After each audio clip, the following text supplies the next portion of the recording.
चिन्ह नहीं थे। वह सभी तो बस मन ही मन भगवान से यही प्रार्थना कर रहे थे कि बस किसी तरह लड़के वाले कविता को पसंद कर ले। मानो पूरे घर वालों के जीवन का एक लक्ष्य था कि किसी तरह कविता रूपी बोझ को घर से विदा कर दिया जाए। कविता भी तो अपने आंसुओं को दबाए हुए चेहरे पर नकली मुस्कुराहट सजाकर तैयार हो रही थी। उसे भी कुछ खास उम्मीद नहीं थी। उसे पता था कि लड़के वाले आएंगे, चाय नाश्ता लेंगे, उससे 10 तरह के ऊट पटांग सवाल करेंगे और फिर उसके काले रंग की दुहाई देकर इस रिश्ते से इनकार करके चले जाएंगे, या फिर दहेज के लिए इतना बड़ा मुंह खोलेंगे कि उसके पिता खुद ही इस रिश्ते के लिए इनकार कर देंगे। पिछले 14 बार भी लड़के वालों ने यही सब तो किया था। कविता तो अब नुमाइश बनना भी नहीं चाहती थी। उसके सारे कुंवारे सपनों ने कब कदम तोड़ दिया था। अब ना वह किसी सपने के राजकुमार का इंतजार कर रही थी और ना ही उसके मन में कोमल भावनाएं ही रह गई थी। लेकिन माता पिता की मर्जी के आगे उसकी चलती ही कहाँ थी। माता पिता भी तो जवान बेटी को आजीवन अपने सीने पर भार बनाकर नहीं रख सकते थे, इसलिए वो लोग भी कोशिशों में लगे हुए थे और कविता चुपचाप माता पिता के कहे अनुसार चलती जाती थी। जैसे जैसे समय बीत रहा था, कविता की घबराहट बढ़ रही थी। उसके पैर भारी से हो रहे थे। उसे लग रहा था जैसे वह लड़के वालों के सामने जा ही नहीं पाएगी। तभी उसका बड़ा भाई सूरज कमरे में आया। अपने भैया को देखते ही कविता की आंखों के कोर गीले हो गए। पूरे घर में केवल भैया ही थे जो उसकी मनोदशा को समझते थे और हर हाल में उसका साथ दिया करते थे। वैसे तो कविता और सूरज के बीच 10 सालों का फासला था, लेकिन फिर भी सूरज अपनी बहन के पीछे हर परिस्थिति में एक ढाल की तरह खड़ा रहता था। सूरज अपने माता पिता की पहली संतान था। पहली ही संतान अगर बेटा हो जाए तो माता पिता फूले नहीं समाते हैं। सूरज भी अपने मम्मी पापा की आंखों का तारा था। सूरज के जन्म के 10 साल के बाद कविता का जन्म हुआ। पहले बच्चे के जन्म के समय उसके माता पिता जितने ही खुश थे, उतने ही इस बार निराश हुए, क्योंकि एक तो कविता एक लड़की थी, ऊपर से उसका रंग काले कोयले से भी अधिक काला था। उसे देखकर कविता की मां ने सिर पीट लिया और रोते हुए कहने लगी, हे भगवान, मैंने कौन से पाप किए थे जो तुमने ऐसी काली कलूटी बेटी मेरी झोली में डाल दी। देना ही था तो सांवला रंग दे देते, लेकिन ये तो काले से भी ज्यादा गई गुजरी है। कल को इसका भविष्य क्या होगा, कौन करेगा इससे शादी। बस उसके जन्म का दिन था और आज का दिन है। आज तक कविता ने कभी भी तारीफ और प्रोत्साहन के शब्द नहीं सुने। घर में माता पिता की उपेक्षा से टूटा हुआ मन तो भाई के स्नेह से थोड़ा संभल भी जाता था, लेकिन स्कूल में, कॉलेज में, हर जगह उसके रूप रंग को लेकर उसका मजाक उड़ाया जाता था, जिसके कारण हर बार उसके दिल पर गहरा जख्म पड़ जाता था। कविता न केवल काली थी, बल्कि उसके दांत भी उबड़ खाबड़ से थे, जिसकी वजह से जब वो मुस्कुराती थी तो उसकी कुरूपता और बढ़ जाती थी। इसलिए उसका आत्मविश्वास डगमगाता जा रहा था। अभी भी सूरज के कमरे में आते ही कविता भरे गले से बोली, भैया, मुझे इस तमाशे का हिस्सा नहीं बनना है। सूरज भी माता पिता की मर्जी के आगे विवश था। उसने कविता को समझाते हुए कहा, देख बहना, सभी लोग एक जैसे नहीं होते हैं ना। तू तो कितनी अच्छी है, तू निराश क्यों होती है, सब अच्छा ही होगा। सूरज भले ही अपनी बहन को सांत्वना दे रहा था, लेकिन उसके शब्द बहुत खोखले थे, क्योंकि कहीं न कहीं उसके मन में भी डर था कि आज भी कविता का दिल टूट जाएगा। और हुआ भी ऐसा ही। लड़के वाले आए, लेकिन कविता को देखते ही उनके चेहरे उतर गए। कविता भी उनके चेहरे के भाव देखकर सब समझ गई थी और उसका मन उदास हो उठा था। भले ही लोग कितने ही आंतरिक गुणों की बात करें, लेकिन आज भी हमारा समाज एक पल में बाहरी रूप रंग को देखकर व्यक्ति के बारे में धारणा बना लेता है। चेहरे की कुरूपता के आगे उसके सभी गुण फीके पड़ जाते हैं। लड़के वाले इनकार करके चले गए थे। कविता के पापा ने भी कविता की किस्मत को ही दोष दिया। उसकी माँ भी रोते हुए उसे उपेक्षित नजरों से घूर कर कमरे में चली गई, लेकिन किसी ने भी कविता के जख्मों पर मलहम लगाने की कोशिश नहीं की।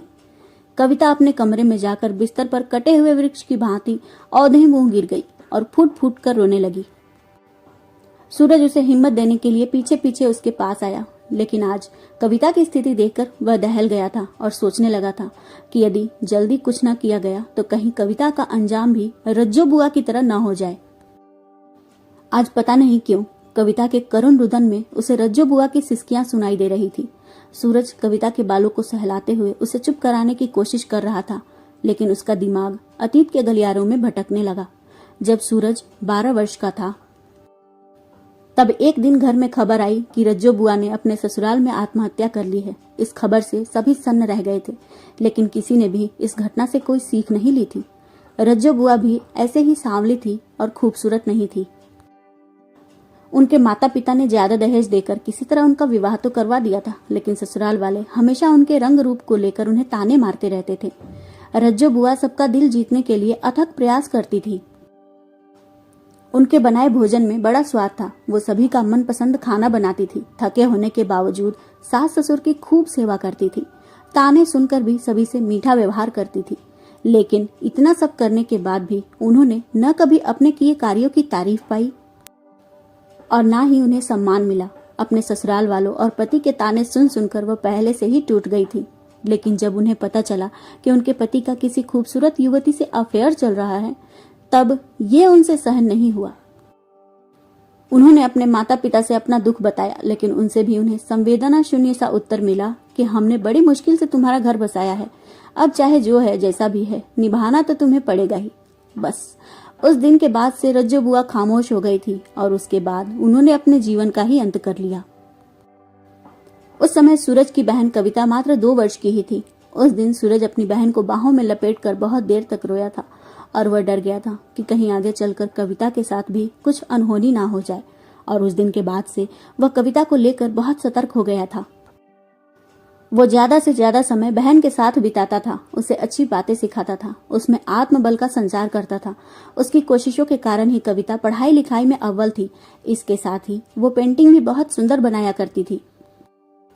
लेकिन आज जिस तरह कविता बिलख बिलख कर रो रही थी, उसे देखकर सूरज का हृदय एक बार फिर से भय से कांप उठा था।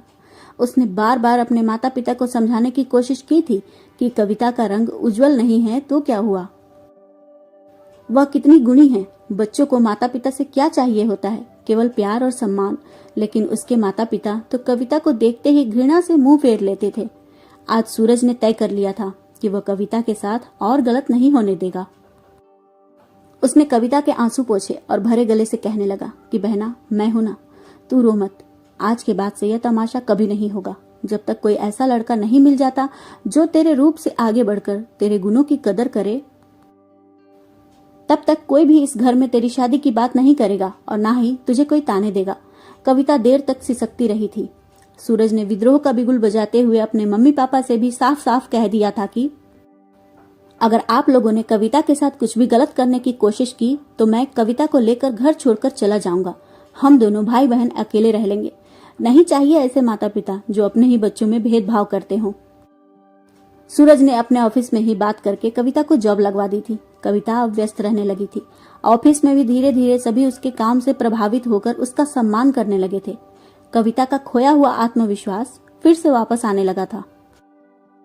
वो भी मुस्कुराने लगी थी। अब उसके जीवन का लक्ष्य केवल घर बसाना नहीं था, बल्कि आत्मनिर्भर होकर वो अपने शौक और हुनर को एक नई उड़ान दे पा रही थी। सूरज ने न केवल उसे व्यस्त कर दिया था, बल्कि जीवन में एक लक्ष्य भी दे दिया था। भले ही आज भी उसके चेहरे का रंग काला ही था, लेकिन उसके चेहरे पर आत्मविश्वास की अनोखी चमक थी। वो अपनी हीन भावना से बाहर आ चुकी थी। कुछ समय से कविता गौर कर रही थी कि उसके ही ऑफिस में काम करने वाला नीरज बार बार उसकी तरफ देखता रहता था। कविता को किसी पुरुष की ऐसी नजरों की आदत नहीं थी। उसके लिए ये बिल्कुल एक अलग अनुभव था। वो स्निग्ध एहसासों से भर उठती थी। लेकिन चूंकि नीरज खुद भी गोरा चिट्टा और स्मार्ट लड़का था, इसलिए कविता को लगता था कि यह उसकी गलतफहमी है, क्योंकि इतना स्मार्ट युवक उसकी तरफ क्यों देखेगा। लेकिन वैलेंटाइन डे के दिन जब नीरज ने लाल गुलाब के साथ कविता को प्रपोज किया तो कविता की आंखों से आंसू बहने लगे और उसने तड़पते हुए कहा कि नीरज, प्लीज मेरे साथ ऐसा मजाक मत करो। क्या मैं देख नहीं सकती कि मैं तुम्हारे लायक नहीं हूँ? नीरज ने उसकी आंखों में झांकते हुए कहा कि तुम्हें ऐसा क्यों लगता है कि मैं तुमसे मजाक कर रहा हूँ? मैं तुमसे बहुत प्यार करता हूँ। तुम्हारे साथ पूरी जिंदगी बिताना चाहता हूँ। मुझे तुम्हारे बाहरी रूप से कोई लेना देना नहीं। मैंने तुम्हारे आईने के जैसे साफ स्वच्छ मन को देखा है। मैं तुम्हारे व्यवहार से इतना प्रभावित हो गया हूँ कि तुम्हारे साथ जिंदगी जीने के सपने सजाने लगा हूँ। क्या तुम मेरी जीवन संगिनी बनोगी? कविता के लिए उसके जीवन का यह सबसे सुखद पल था। उसके आंखों से बहते हुए मोती नीरज को मौन सहमति दे गए थे। आज कविता बहुत खुश थी। उसने अपने भैया सूरज को नीरज के बारे में बताया तो सूरज की खुशी का ठिकाना ही नहीं रहा। सूरज की नजरों में भी नीरज कविता के लिए एक योग्य वर था। उसने कविता के माथे को सहलाते हुए कहा कि मैंने कहा था ना, तेरे जीवन में भी खुशी जरूर आएगी। देखा, तुझे वो लड़का मिल ही गया जिसने तेरे रंग रूप को नहीं बल्कि तेरे गुणों को जाना और समझा। वो तुझे तेरे हिस्से का प्यार देगा मेरी लाडो। कहते हुए सूरज जरा भावुक हो गया और कविता ने शर्मा कर सिर झुका लिया। सूरज की आंखें नम हो चुकी थी, लेकिन आज वो अपनी बहन के भविष्य को लेकर निश्चिंत हो गया था। नीरज की मां ने भी बेटे की खुशी में अपनी स्वीकृति दे दी, क्योंकि नीरज की मां भी सांवली थी और वो एक सांवली लड़की की तकलीफ भली भांति जानती थी। कुछ दिनों के बाद सूरज ने अपने माता पिता से नीरज के बारे में बात की तो उसके माता पिता भड़कते हुए कहने लगे कि वह लड़का हमारी बिरादरी का नहीं है। हमें ऐसे लड़के से कविता का विवाह नहीं करवाना है। हमारी बेटी भले ही जीवन भर कुंवारी बैठी रहे, लेकिन हम उसे ऐसे ही किसी निम्न कुल में नहीं भेज सकते। हमारी लड़की हमारे ऊपर बोझ नहीं है।